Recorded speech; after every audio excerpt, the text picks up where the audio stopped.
This is the Horse Radio Network.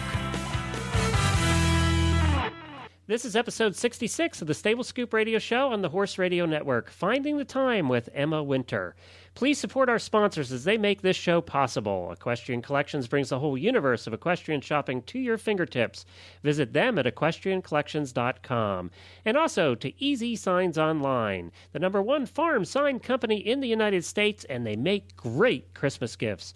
Order online at easysignsonline.com.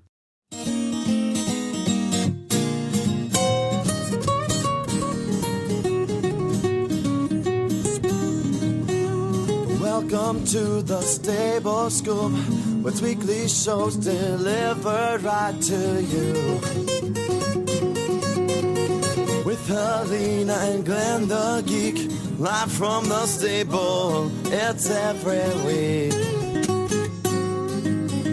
They bring you the news through hail or high water, while using their tails as their own fly swatters.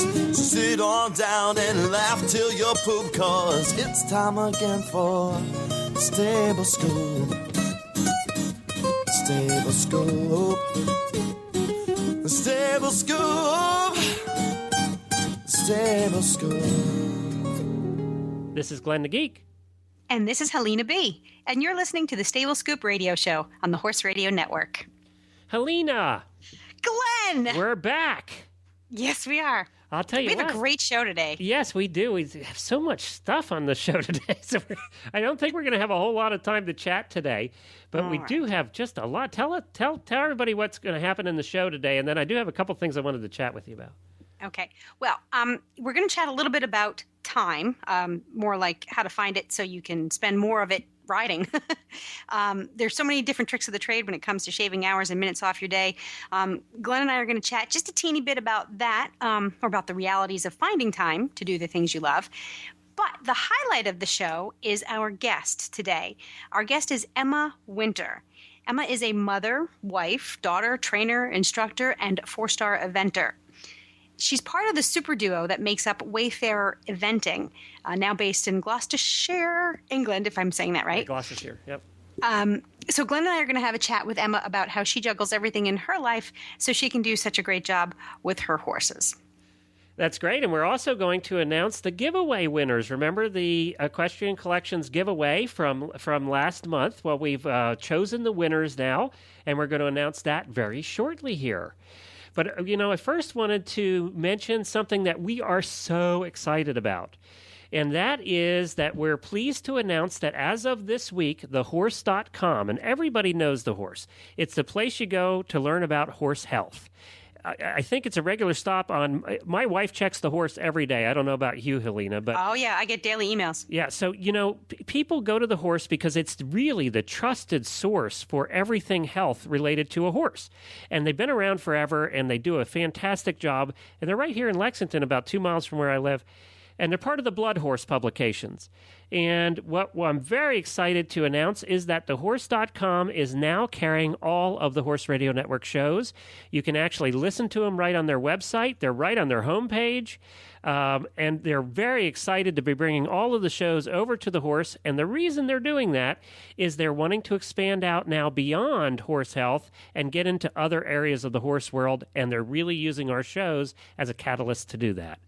So we're very excited about that. I spoke for a couple minutes with the editor of The Horse, and I wanted to just let everybody hear that because they're also very excited about having us as on their website as well. So let's listen in. This is Glenn the Geek here from the Horse Radio Network, and I am on here with Kim Brown, who is the publisher of thehorse.com. Hi, Kim. How are you doing today, Glenn? Good, and we are here to jointly make an announcement that we're both very excited about. That's right, Glenn. Well, you have we have been talking for the last couple of months, actually, and we're very excited to announce that thehorse.com, as of this week, is beginning to carry all of the Horse Radio Network shows right on your website. That's right, and we're really excited to bring these entertaining, educational audio podcasts to the horse.com users. It's not something we've had before available, and these are such quality products we felt like we had to go on and get them started for our users. Well, that's great, and you have them all on the homepage there, which is pretty cool. And you're carrying all 5 shows, and we're just very excited to be part of the horse. The horse has been around for a long time, right? You're part of the whole Blood Horse family. That's right. The horse has been around for about 16 years. It started as a small publication newsletter, and then we purchased it back in 1994 and have turned it into the place to go for horse people to get education. And, you've been known for, the horse has always been known for, my wife checks it every morning, but has always been known for horse health topics. Why is it, we don't do a lot on horse health, obviously, with the shows that we have currently. Why is it that you wanted to pick up the shows and so that people could actually listen to them on your website? Well, Glenn, we have focused on horse health, and we're going to stay on the focus of horse health. But all of our users have said, look, we love coming to thehorse.com. We love looking up all this great information. It's like our library that we can go to, but we trust you all. We want to stay here and do other things. So we had started launching blogs and some other things where people could interact with us more, and the podcast just seemed a natural extension, with the news tips that you have and the Stable Scoop, especially with the World Equestrian Games coming up that we have followed quite a bit from thehorse.com.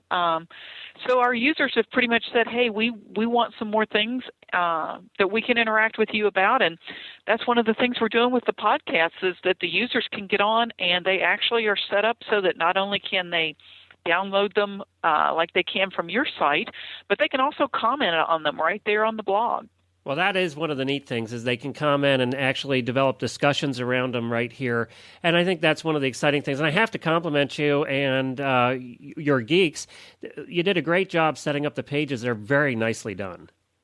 Well, thank you very much. We have some great people here. Kim and Chad worked very hard to get these pages, the templates set up and make them very friendly and usable. If you've never been on a podcast before, I think it's going to be really easy to click and listen or download it right to your iPod or your phone and take it with you so that if you're out in the stable cleaning stalls or hauling buckets of water or even driving to and from the stable, you'll have some great entertaining and educational podcasts to listen to.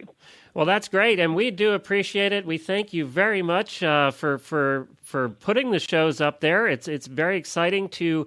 We have a large listener base to begin with, but it's very exciting. We know that this is just going to enhance it. There's a lot of people that have not heard about our shows, and through your website.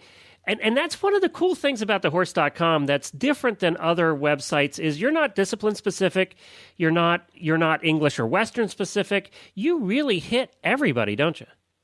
That's right. I mean, we keep a pretty close tab on who's on our site, and we have over 200,000 unique users every month coming to the site, Wow. And it's growing between 3,000 and 7,000 people who register every month to come in and read the articles and get our newsletters and watch our videos. We have long-form videos and short-form videos. We have PDF download fact sheets on all types of topics, and we've got men and women and pretty much any discipline, any horse breed that you can think of, because we all are about the horse. I mean, that's what's passionate to all of us who are on here. And that's one of the great things we like about the podcast is that you bring a lot of people who, love the horses. You take them that one step deeper. If I'm into dressage or if I'm into eventing or if I'm interested in the World Equestrian Games, that just gets us one step deeper into that relationship. And we think that's wonderful here at thehorse.com.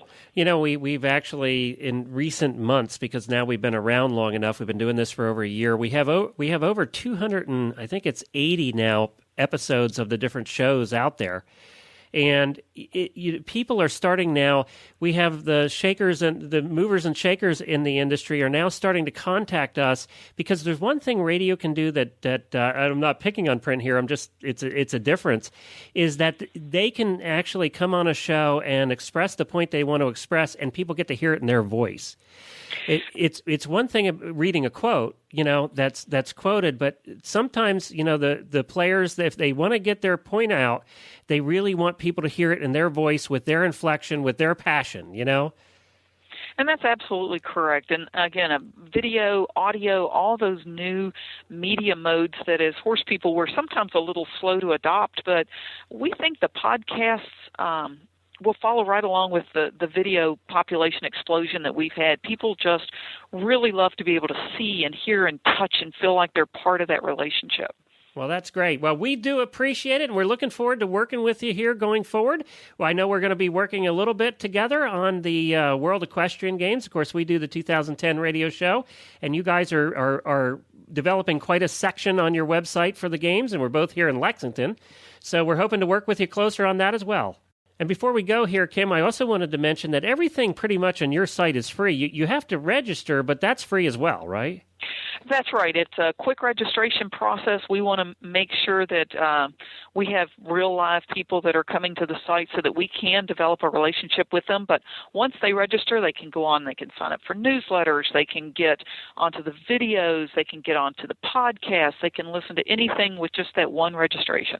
Okay, great. We invite everyone to come over to thehorse.com and hear the radio shows and see what else we have to offer and, make a comment on the shows and tell us what you think and what we can do more on this. But we're really looking forward to this. All right. Thanks a lot, Kim.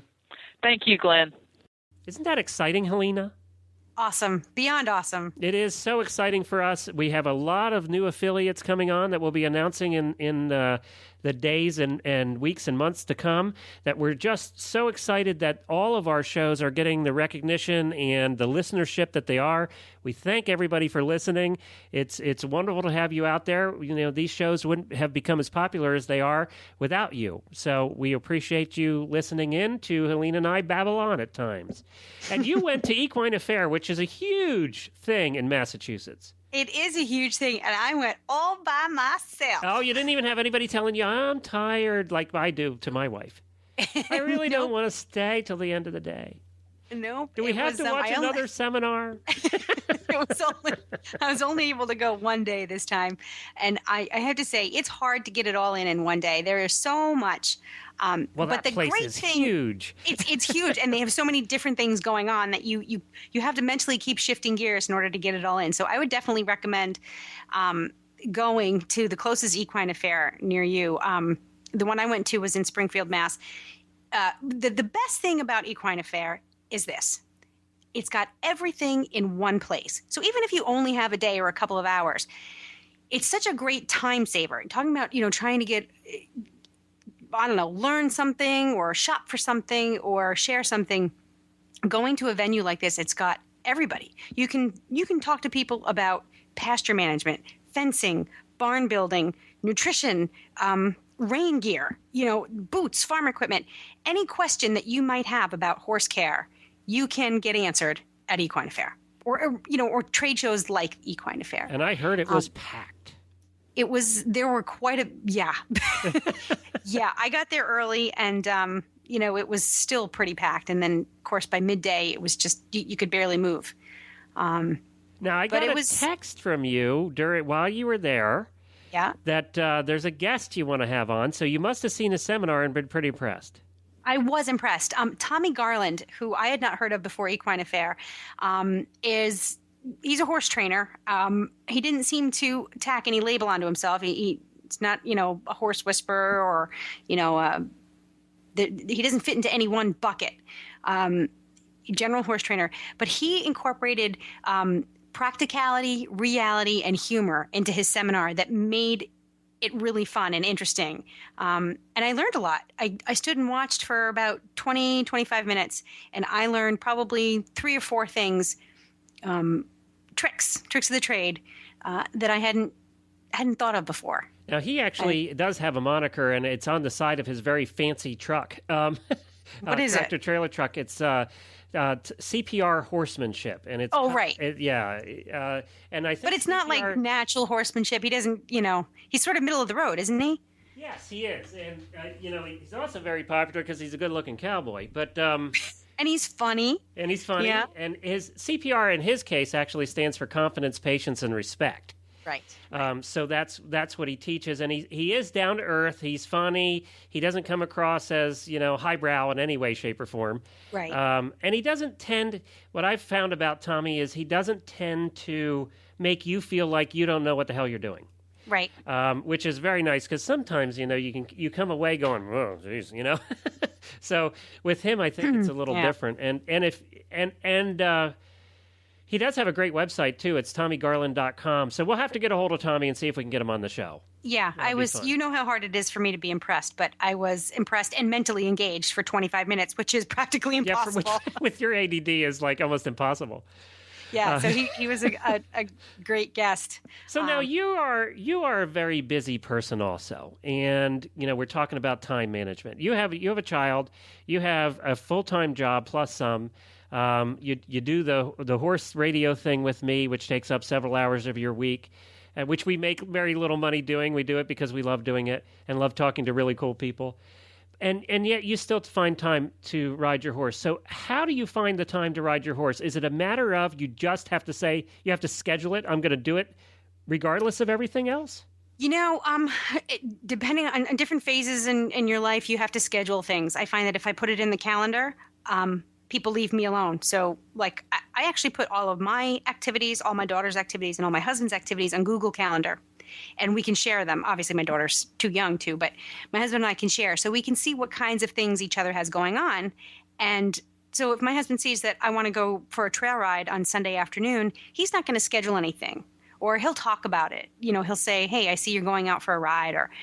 So using little tools like that helps. And that helped for so long. But now I'm sort of in this transition phase where I just need to squeeze in a ride whenever I can. So what I focus on doing is getting all of my work done in a chunk of time so that I leave, my afternoons open, or I leave my mornings open so I can ride, and then I plan on getting all my work done in the afternoon. The key, I think, is planning. Yeah, I do too. I've gotten a lot busier now that we're doing 8,500 shows. It seems like on the network here, and I also consult pretty much full time with other companies. Right. So it has become more difficult to find time for yourself, myself in this case. And I'm sure that is just a common thing. And I think the only way you can do it successfully is to plan. And nobody really wants to have their schedule down to the minute. But sometimes that's the only way you get it. You get the fun stuff it done. In. Yeah. Right. Like, in what people will hear in our interview with Emma Winter is that, sometimes, especially us moms, we tend to, you have to give yourselves over completely to your kids because that's just the nature of very young children. And so, we're talking about books and stuff. And sometimes I just lock myself in the bathroom. I have to take a bath or a shower anyway. So I just go into the tub and grab a book. And it's, if I get 10 minutes of reading time, it rejuvenates you. They're just little moments of time that you can steal here and there. But if you do the right things in those pockets of time, you can find yourself wonderfully refreshed. And I think too that the Americans, it's funny, we have a friend who works with a guy who is from Morocco. And he always is telling her Americans are so uptight. Because over there, they'll get up and they'll go to work and then they have their 2-hour siesta and they have a big meal during that time. And, they have a big family. It's a family time during the 2-hour lunch break and siesta. And then they go back to work and they may work till 6 or 7 o'clock and then they all get together again. He just keeps telling her over and over again, Americans are so uptight. We're so, wrapped up in things that we forget to take time to do anything for ourselves. That's all the more reason to get out on your horse. For me, it's the only time that I can shut it all off. That the rush of everyday living goes away because it has to. You have to relax. You have to focus on your horse. And it's like, that rush of life pushes you along, and then you slam on the brakes, say, wait a minute, I'm going out for a trail ride, I'm going out for a hack, or I'm going hunting, whatever it is that you do that relaxes you. Even schooling your horse, training, competing, whatever. At the end of the day, is something that reinvents your soul every time you do it, or refresh it. Yeah, and you know what? It can be even as little as people complain about cleaning stalls. Yet I always found that a time when, this doesn't require a whole lot of thought. And it is a decompression time almost. It's like, this is just, it is what it is, and it's a break. It is. It is. Even cleaning a stall can be that time. Now, I listen to a lot. What I found works too, and you can do this while riding. I know people do it listening to our show. Is I listen to a lot of podcasts and books on my iPod, Audible books, and that's my time. So if I'm walking a dog or going out to the barn or whatever it is, I'm always listening to either a podcast or a audiobook, and the audiobooks really do help me relax. I find that even more relaxing than reading a hardcover book.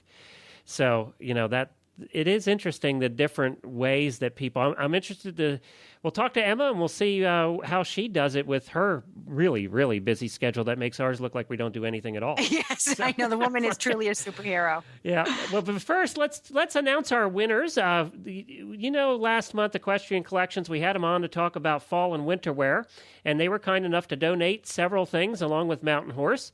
And we had the sign-ups ran for over a month. And today we're going to announce the winners of those cool products. And as you know, Equestrian Collections provides the whole universe of equestrian shopping at your fingertips. And especially now, you need to get over Equestrian Collections for your holiday shopping. They have a ton of stuff over there that you can buy for the holidays for gifts. And you just want to check them out before you go anyplace else. I guarantee you'll be able to find something for everybody over there. She has so much cool stuff. And we're happy to announce that next week we're having Equestrian Collections back for the holiday gift buying episode. So that's one of your favorites and my favorites. We're gonna spend some time with them on what cool things they have, like we did last year.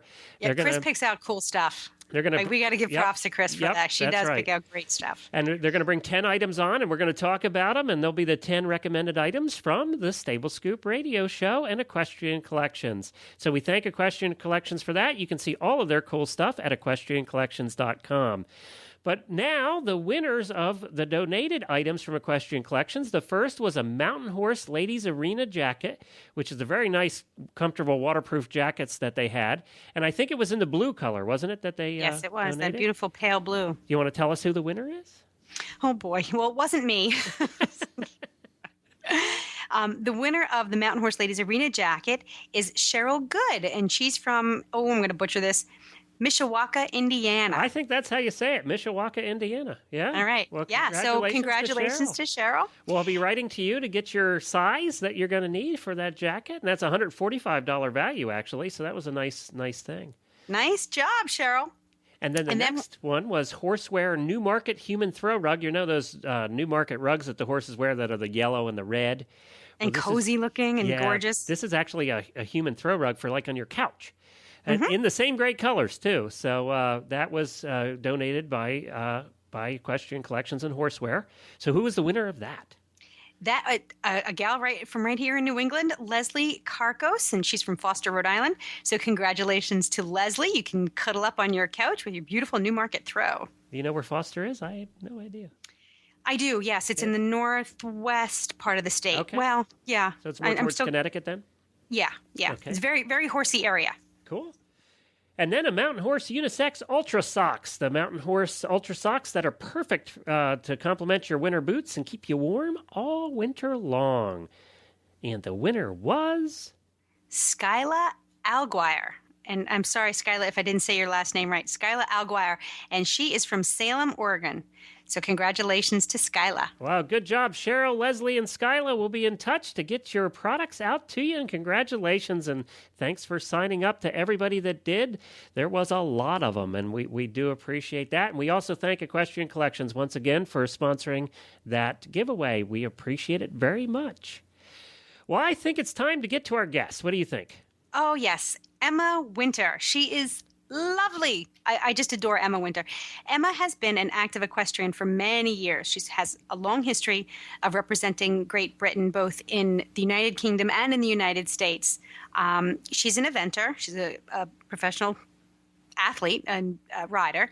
Her most recent accomplishments include representing Britain at both the 2005 Rolex Kentucky 4-star and the 2005 Burley 4-star. Now, in 2006, Emma was one of the top 2 finishers for Great Britain at Rolex, Kentucky.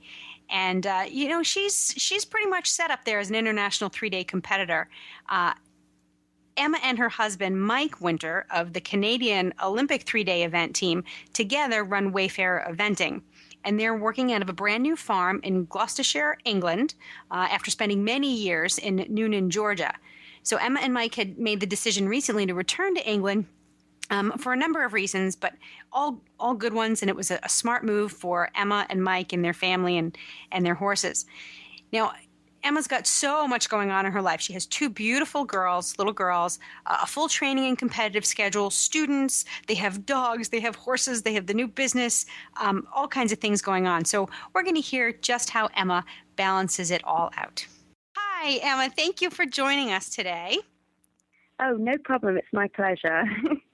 So you've had a very busy year this year, and we're interested in hearing all about it. But I want to start with a snapshot of your life these days. Tell us a little bit about your family, your horses, the new farm, and how you went from Georgia to the UK. Oh, gosh. I know that's a lot. Yeah, it's quite a lot. Well, really, I'm obviously from Great Britain anyways. And Couldn't been tell. in the States.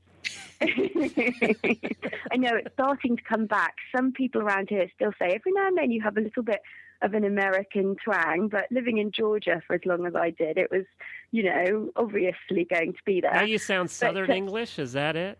Yes, I guess so. I didn't know. Yeah. Just humor him, Emma. Yeah, Southern English. That's right. A few y'alls thrown in there for the. Yeah, every now and then I'll drop it, and people kind of take a double take. What was that she just said?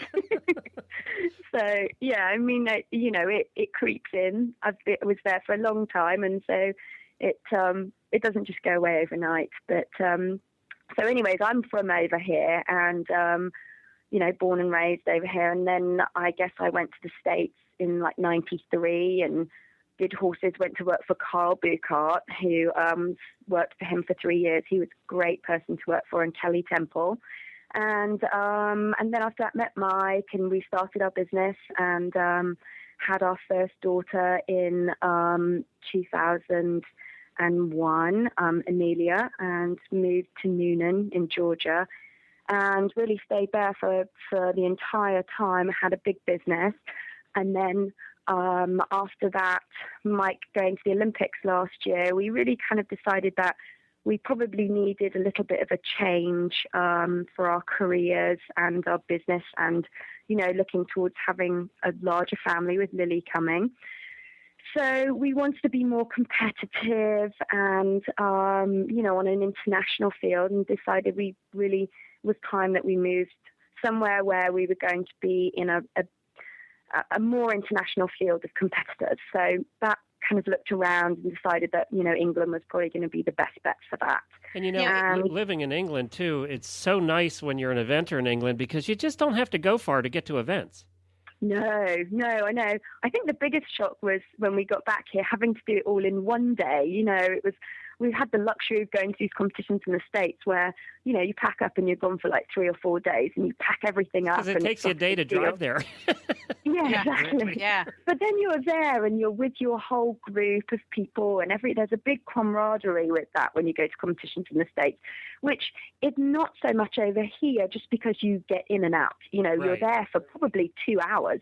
You get there, get your number, walk your cross-country course, walk your show jumping, get on, warm up, and you basically go from one discipline to the next. So you do your dressage, and then within an hour you do your show jumping, and then within another hour you do your cross country. So, I mean, we can go to a competition and be home for tea. Do you know what I mean? So it's great. Leave in the morning. It's obviously very early. Drive to a competition, do our events, the horses back on the lorry, get home, put them up, and be home in time, for children to go to bed at a decent time. So do you take really the kids different. with you? Oh, yeah, of course. They go everywhere with us. Oh. Yeah, I mean, Amelia was going to shows when she was, just a newborn, and Lily the same. So it's just a part of our life. And we do accommodate them. Obviously, we're not competing as heavily now as we were when we were in the States. And but yeah, I mean, they come everywhere with us. I'm not the type of, well, neither of us are the type of parents that we have a child and then we, put them into nursery right away. It's just not the way we wanted to do it. And so we've tried really hard to make it so that our lifestyle is such that we can take them everywhere we go. Obviously, Amelia's in school now, but so we kind of fit around that. And now she does pony club, and so it's her time at the moment as well. She started competing and doing all that. So, but no, we try and really make sure that everywhere we go, we have them with us. So, and I assume that you were pony club too, weren't you? Probably. Yes, I did pony club, which I absolutely loved and was, lived for it basically, and was mad pony clubber and did everything. And so it really wasn't an option when we were in the States because it wasn't in our area. Right. So Well, much. I was going to say, in England, for those that aren't aware, pony club is huge. And and fox hunting's huge too. So you probably hunted some as well. Oh yeah, I hunted. I was in the Blackmore and Sparkford Vale Pony Club, which is down in kind of Dorset, Somerset area, and it was a huge, really, really good pony club that was affiliated with the hunt, and so we hunted on the weekends in hunting season, and it was great. And Amelia too, she just went hunting for the first time over half term, which was a couple of weeks ago, and she had a fantastic time. And it was, it's different now. It's called trail hunting here now because obviously with the ban and everything. So it was children's meet. So there was probably about 30 children out, and she belongs to the Cotswold Hunts now, Pony Club. And she had a great time. She went out for about 3 hours, and wow. And it's really, she loved it. So it was great. They just she's got a really nice pony that we just bought her, and he was very well behaved, and she had a great time. And then, of course, she did some little shows and stuff, and then pony club instruction with the instructors that they have, and she's really enjoying it. So, did you go out with her? Well, we went on foot because we didn't actually have a horse that we thought would be suitable to take. So we weren't going to risk it by embarrassing ourselves, having some young horse that acted up and be sent home. You didn't want to take one of your 4-star horses? No. So I decided Mahogany Chief would not be suitable to take fox hunting. He would completely show me up and embarrass me. So he got sent home. Mike tried to go on foot on the lead with her on the lead line, and after about 3 minutes of running beside her, he just ran out of breath and said, "I just can't do it. Heck with that. I've done that. I can see Mahogany Chief way ahead of the hounds. Oh yeah, me too. God, I'd be sent home. It's so embarrassing. Right. They'd kick Amelia out of Pony Club for sure. Okay, so this is the more I talk to you, the more impressed I get. So you've got 2 daughters. You have Amelia, who's you said 8 years old, and then Lily is 9 months. Yeah. Okay. She is. Then you have obviously Mike and his competitive schedule. You've got your own horses to bring along. You've got students as well. Yes. Yes.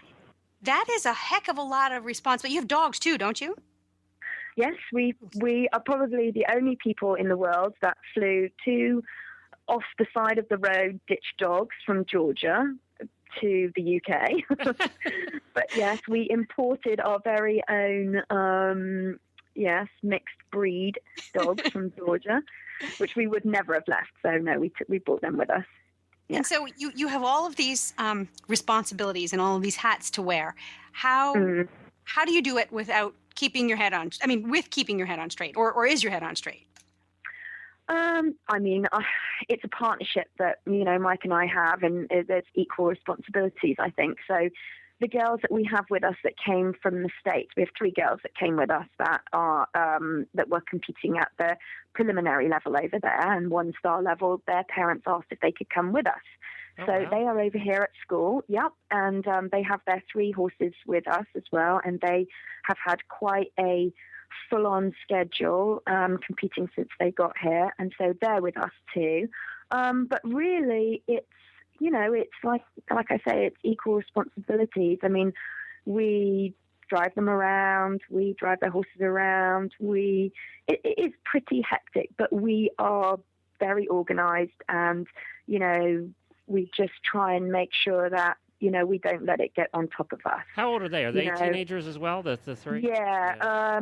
Well, we've got the twins. That's Sarah and Olivia Kamensky. They are 17 and just turned 17. And then Catherine Dunlap, she is just turned 16. And so yeah, they're all teenagers. We had the same thing where we had a large barn and training barn and everything. And what people don't realize that have never done that before is that when they become a part of your life like that, especially in your situation now, they are your kids. You're responsible for them. I mean, it really is like having 3 additional children in your house.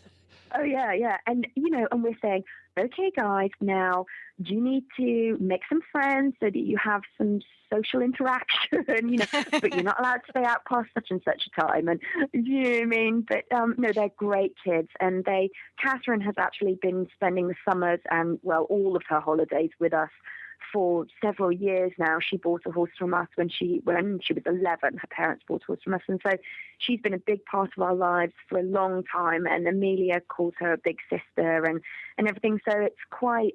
She's already a big part of our family, anyways. And then the twins. I mean, it was just something they've always wanted to do, and their mother approached us about it, and they are really sweet, very kind, very quiet girls, and they fit in really well. So, I mean, we're very accommodating. We always have had lots of people in and out of our house and our lives, having the business that we had, and, we had a lot of young riders that rode with us, and it just, we've always been like that, so it's not a big deal for us. We've gone to a much smaller business now where we only have 8 horses, and it's much more relaxed, and it's more manageable. Nice. Yeah, much more manageable. And we went from having 18 horses in training and something like 30 students and 4 members of staff now to just this really small operation, which is exactly what we wanted to do. We've bought 1 young horse. We're going to Ireland on Thursday to look at 2 more for ourselves. So we're just kind of doing it a little bit more for us now. Mike's already started getting some help from Rodney Powell, and I'm going to start getting some lessons from a dressage professional locally, probably around here. So, we're just kind of trying to feel our way into things. We're not obviously wanting the size of operation that we had before. So that's what's different about, our business now. But, it sounds too like you have a very, you have an approachable, embracing type of perspective or approach on who you bring into your family. And when I say family, I mean your students and the girls that came over with you. And I think when you are warm and embracing like that, your support system tends to build itself. Yeah. And it kind of sounds like that's how it is for you, that you just suddenly, just through your relationship building and everyday living, you've got this wonderful support system that lets you do all the things that you want to do. Yeah? Yes, I agree, because, when we left the States, that was a big decision for us to make, that, because we felt like, it was something that we had to do for our children, and it was also something that we had to do for ourselves. But then when we started talking to people and the reactions that we got, it was really a hard decision, because we felt like we were letting a lot of people down, because they had been with us for a long time and they were part of our lives. They weren't just a paycheck at the end of the month, and most of our clients have been with us for 8 or 10 years. And that is a long time to have a group of clients that are your friends, and so that was really, we all went on holiday together. We went out to dinner together. We had Christmas parties. I had a Christmas party every year for all of our clients. And, we went through kind of ups and downs in everything, whether it's personal or professional. And so we had a huge support group that was quite hard, and quite, especially for Mike, I think, coming to a country he'd never lived in before and not knowing anybody, quite daunting. But, the place that we've come to, we're just renting, half of what's called a yard, but half of the barn over here. And everybody is just so nice. We've been super lucky because the people that we rent from and the people that rent the other side, there's liveries, which is like a boarding barn. They are so kind and so sweet and so nice and interested but not nosy. Do you know what I mean? Which is lovely, and we're very fortunate. So it's been a very easy transition for us in that respect, you know. And I know we were. You were over here actually, and speaking of support, you were over here in April, and Mike was competing. Were you competing at Rolex, or was it just Mike? No, it's just Mike. Lily was born in February. So that would have been pretty close. Yeah, I mean, I did compete 3 weeks after she was born and then keep on going almost every other weekend. All right, well, you're just plain nuts there, Emma. No, but that was funny because the first competition I went to, it was a horse that I had competed before, but I hadn't competed in a long time. And so my goal for that competition was to just stay on. I said, I just stay on. Oh, I'm glad I'm not the only one who thinks that way. Now, it's funny because how long did you ride? How many months did you ride to in your pregnancy? Well, I rode up till about just after Fair Hill because Mike was getting Wonderful Wheel ready for Fair Hill. And so I was riding him quite a bit on the flat. So you were up to 5 months? Sorry? You were riding up to like 5 months then? Yeah, well, I rode for a bit after that, so probably up to about six months, and that was the most. Wow. And then it was uncomfortable, so I didn't want to do it anymore after that. So I just did a lot of lunging and a lot of teaching. So, and I think I was actually teaching like the morning Lily was born on the Wednesday. I think I was teaching on the Tuesday before I went into labour. So I was, just like with Amelia, mucking out to the very end. Well, do you I think I'm getting some stomach pains. I might need to go and see the doctor. That gives me an idea for a future show, Glenn. We definitely have to do pregnancy and riding. Oh, God. I think we'll let Emma co-host that one, and I'll sit that one out. Oh, God. I remember being up there at almost 7 months, and my ligaments and my hips had just finally started to really change and soften. I couldn't hold myself up. I know. Well, it was weird. It was the getting off I felt odd. And when I would try and go from the walk to the trot, Lily would kind of move herself around, and I was like, oh, this just doesn't feel right anymore. I've got to stop now. Well, do you know, you lived in Georgia. Do you know the Pollards then? Oh, yeah. No, yeah. Oh, very well, because Natalie, obviously, I'd known her since she was 13 because I worked for her father. You did? Okay. Well, as a matter of fact, you're going to be interested to know that they're on the eventing radio show this week, both of them. Wow. Yeah, Michael and Natalie. It's Natalie, right? Yeah. Yeah, no. We're doing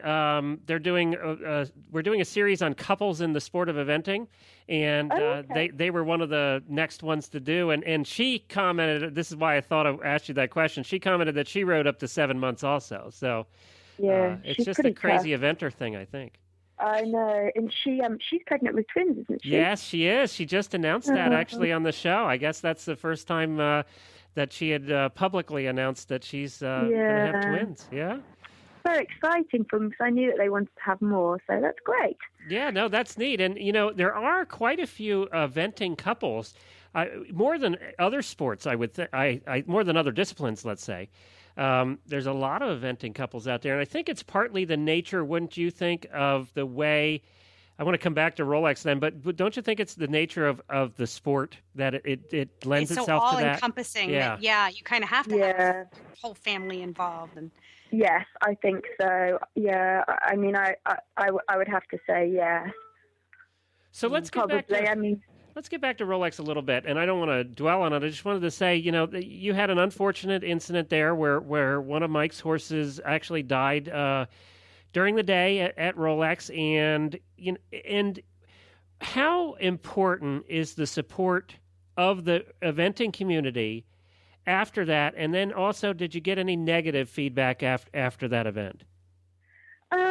Yeah, Rolex was not obviously a good competition for us because that was the horse that Mike took to Beijing and had for quite a while, and he took him to the Pan Ams as well, and really they had a good partnership, and he was not the easiest horse, so it was very difficult for Mike to have that happen. And we did have a very good support group there, which was important because, obviously it was in the public eye, and that's always very hard, and we don't like our sport to be seen in that way. But we did have some negative feedback, which is, the way it is, I think. I think anytime something like that happens, people that aren't in your situation or don't actually have all the information do give their opinion. It's not always, they're not correct, and they don't really know what happened, and they don't know the situation. And so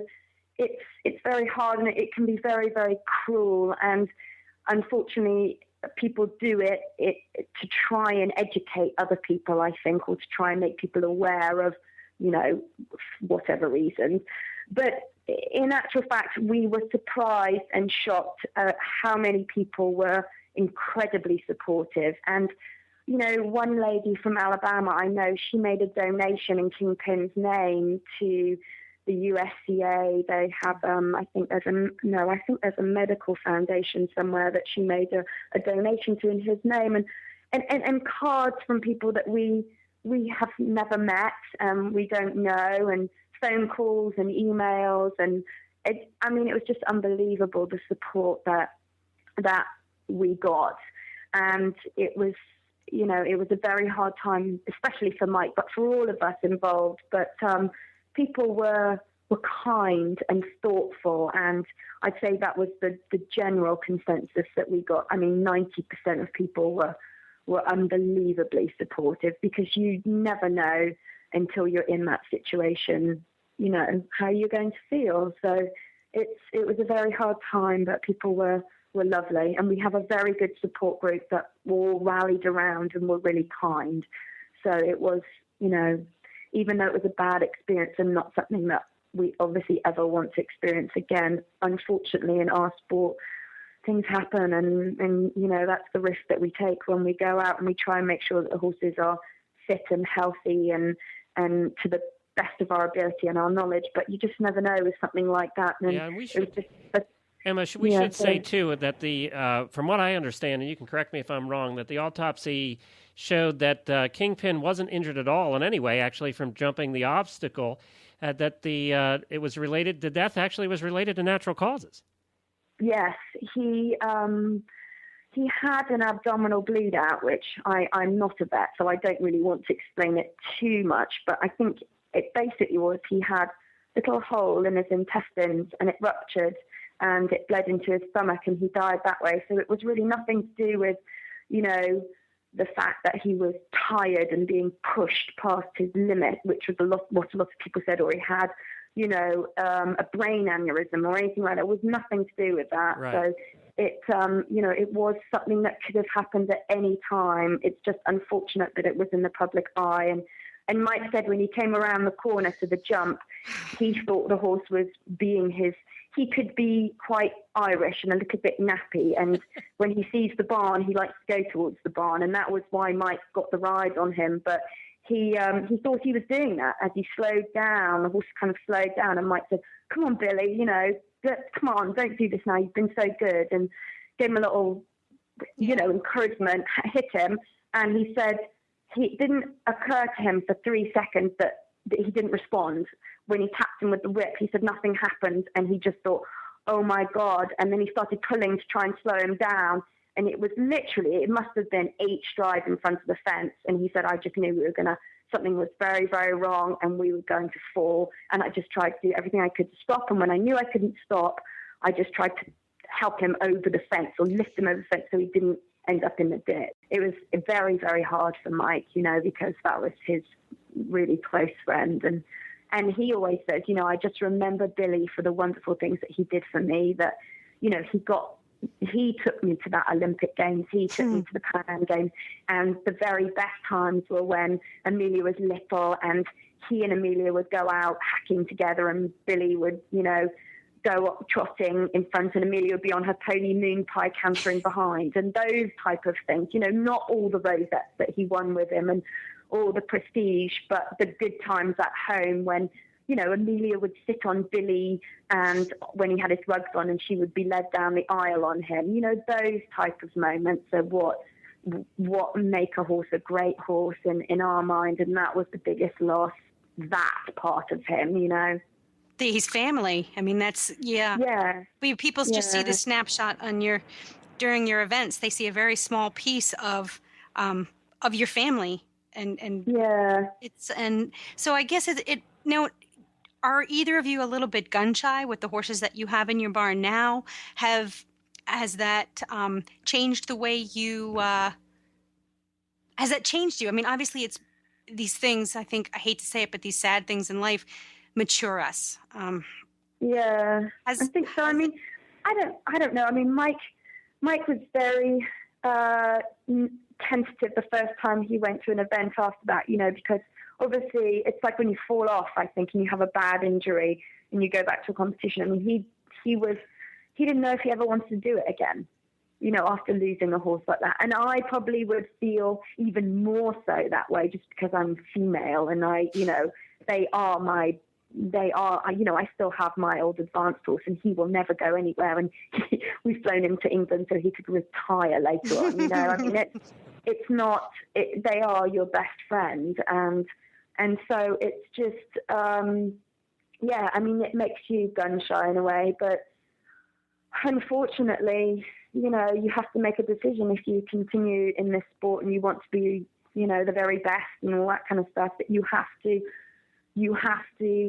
just kind of get on with it, I guess. And that's the way it is. So I don't. Well, Emma, what do you have coming up? What's in the barn right now? Is there prospects here? Well, we have a very nice 2-star horse that Mike took to Weston Park, which is a 2-star here, and he did very well. He was 11th out of, I think, 80-something starters.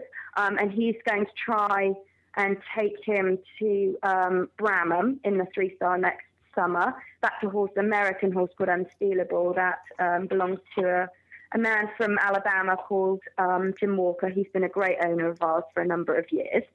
So that's a really, really wonderful prospect that we think is going to be a great contender for London. And what's that name? Unstealable. Okay. So we'll look for that one in the Olympics, huh? Yes, hopefully. He's an American thoroughbred. He is a phenomenal horse. I mean, just unbelievable jumper and is, very, very, very athletic horse. So hopefully he'll be something for that. And you both ride for what country? Well, Mike rides for Canada. He's gone to Olympics. He's with Athens with a horse called Ballista that belonged to a great owner and friend of ours called Emmeline Laughlin, who lived in Newnan.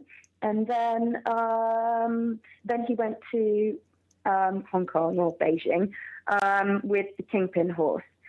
So he rides for Canada, and he's done 2 also Pan American Games. And then I have always ridden for Great Britain. I thought about changing my nationality for a while there to ride for Canada when I had my horse was doing quite well at the 4-star level. But then I just decided that, I stick with Great Britain. And now that you're back, they let you in. So yeah, exactly. So that's who I've always ridden for, and they have a great support group. And whenever I rode internationally, abroad, it was very nice. Had a lot of team support and stuff. So it's great. I mean, that's. I think we'll stick with that. I don't think Mike has any desire to try and ride for Great Britain. I think he's very happy riding for Canada, and David has been a great addition to their support group. So he's very happy with that, and he thinks that the Canadian eventing is really going in the right way. So he's happy with that. Yeah, we actually have Jessica Phoenix is our spotlight rider for Canada, actually for the World Equestrian Games. Oh, wow, yeah. She did very well at Blenheim, didn't she? Yes, she did. And, she was also supposed to be on the team, I guess, for Canada for the Olympics. She was and then had an unfortunate incident there. But But what a lovely girl she is too. It's just a joy. As a matter of fact, I'm speaking to her today. She does tips for our Horse Tip Daily program. And, oh, excellent! Yeah, she's that's fun. Good. You're very international, then, aren't you? Yes, we are actually. We're working on it, and you're helping us, Emma. This show is listened to in 32 countries. Wow, that's fantastic! Yeah. So we get around a little bit.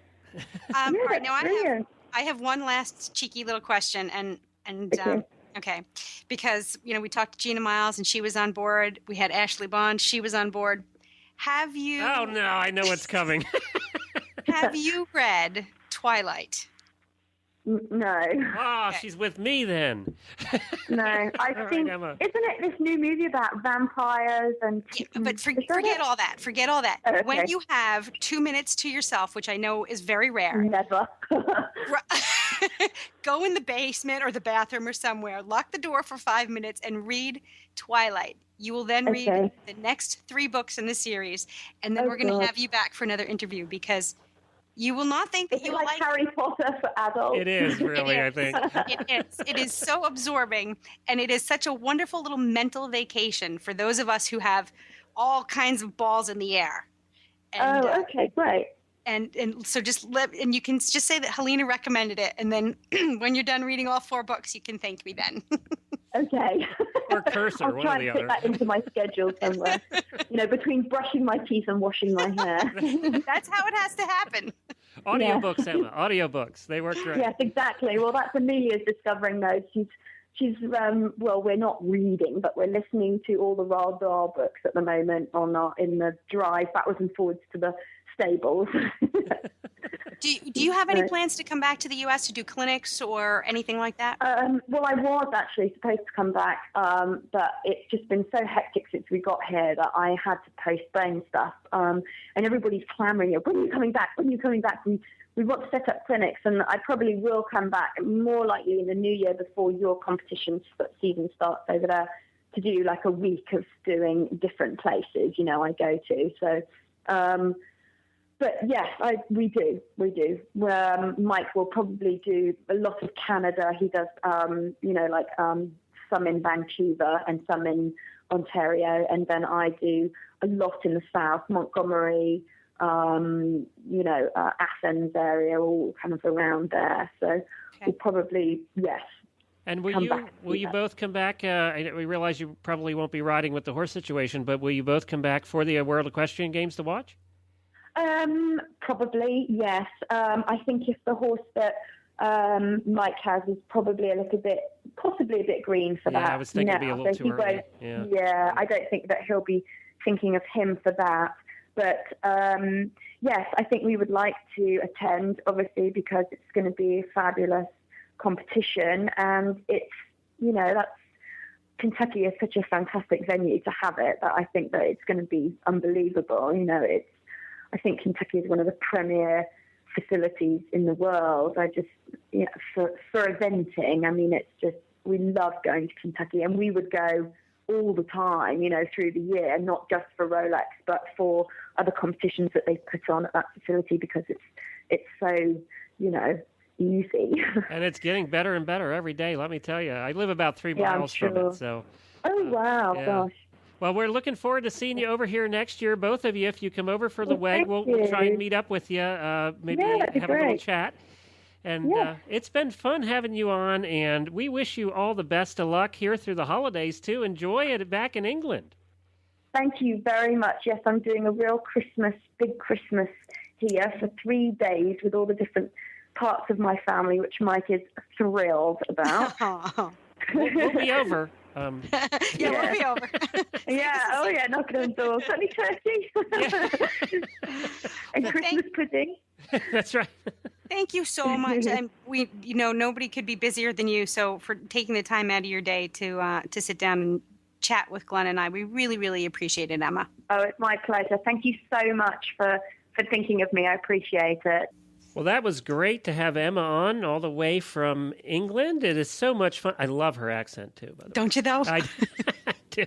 And I get to hear a lot of English accents with my co-hosts now. But, it's just like here in the United States. All the accents are a little bit different depending on what part of the country they were from. It's true. So she has a wonderful English accent, and Mike's a lovely guy, too. So, they're really great people. Really, really great people. Yeah. And you can tell she's enthusiastic about what she does and about her life. And we got one of the funnest emails last week that we want to share with everybody, and we'll do that right after these words from Easy Signs Online. With the holiday season fast approaching, it's time to start thinking about gift giving. This year, consider an affordable personalized sign that lasts for many years to come. The friendly folks at EasySignsOnline.com have the answer to your gift giving needs. From custom horse farm signs, entrance signs, stall nameplates, vinyl banners, pet memorial markers, or even magnetic business signs for your truck or trailer. A great stocking stuffer idea for your gift-giving needs this year is a colorful, personalized nameplate from EasySignsOnline.com. They're great for horse stalls, barns, mailboxes, campers, dog kennels, and hobby farms. Using their unique website, you get to choose the options you want on a sign using a fun step-by-step ordering process. With custom sign prices as low as $19, you are sure to create a unique and memorable gift that fits within your budget. And to top it off, they are offering free shipping and up to 20% off listed prices today. See their website for details at EasySignsOnline.com and start saving and give the gift that will last for many years to come. That's EasySignsOnline.com or call 1-800-640-8180 for more information. Well, Helena, we're back, and we have an email that we wanted to read that we received from Dana, and Dana is a listener to the show, and I just loved, I don't know about you, but I loved this email, and I thought we should share it with everybody. It's a good one. Glenn and Helena B., I love your show. I am hooked and hooked up. I listen every day, whether it is in the car on my way home to and from work, or on my bike with my iPhone. By the way, I listen to on my bike too. You're not supposed to have the things in when you're riding your bike, but I figure they can give me a ticket. I have become familiar with your voices, comfortable with your jokes, and ready to hear what new horse thing is looming on my horse horizon. I don't know. I thought that was a good sentence till I started to think about comfortable with your jokes. I'm not sure that's a good thing. I think she's referring to you, your jokes. Yeah, I know, and I'm not sure that's good. I have to write to her about that. I even like the cheesy theme song. It makes me pedal faster. Bless your heart, Dana. That's the second time we've had people email and say it was a cheesy theme song. It's so cheesy. It is cheesy, but it's fun.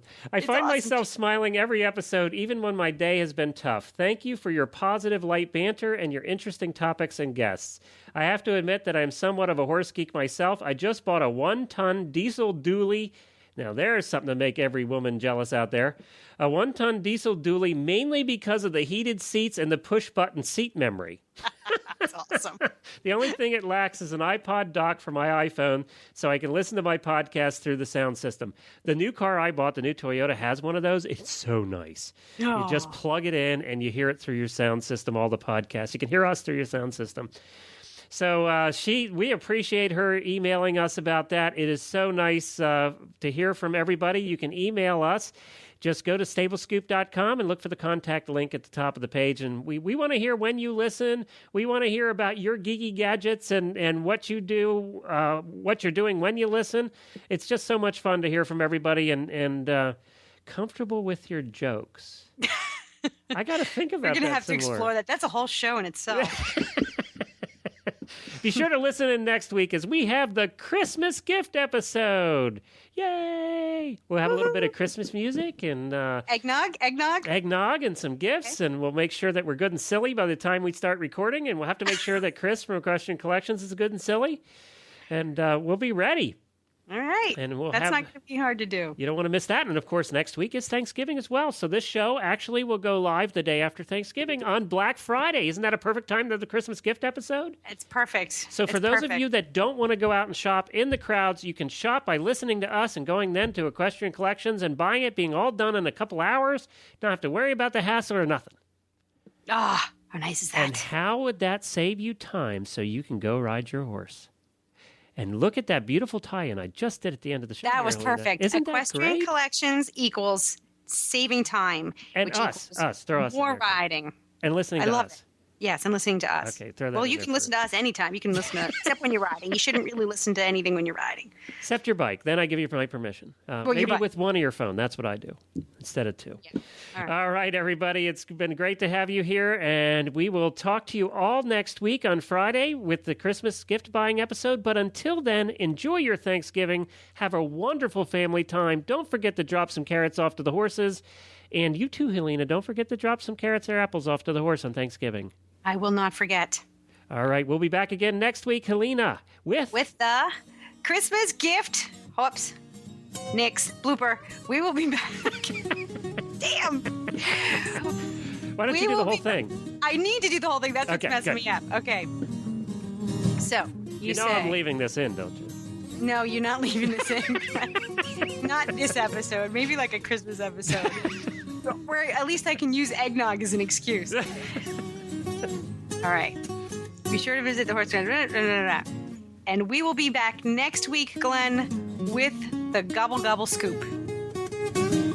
I'm so going to leave that in.